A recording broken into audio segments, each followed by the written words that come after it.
हम इससे शहद उतारेंगे।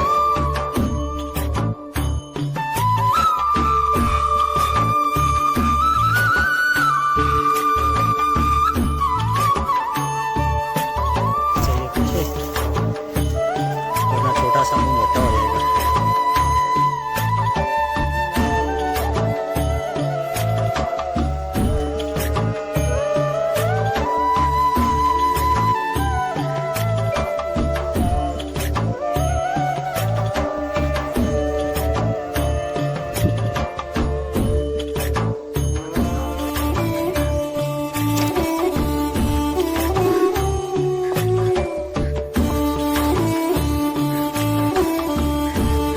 पीछे आ जाओ, या पीछे आ जाओ, पीछे लाल घोड़े पीछे हो जाओ।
है कुछ नाल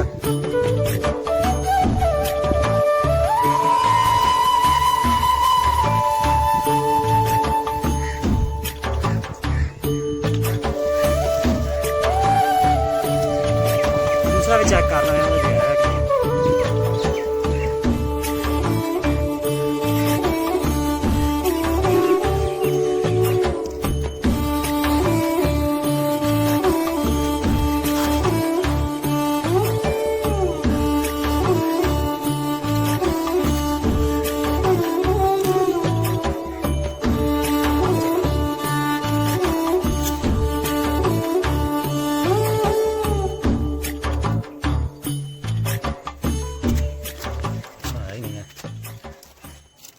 मेहनत भी की और फल भी ना मिला।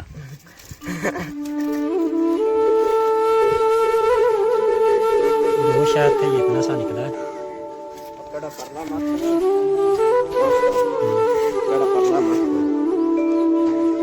मक्खियाँ अभी भी उड़ रही हैं।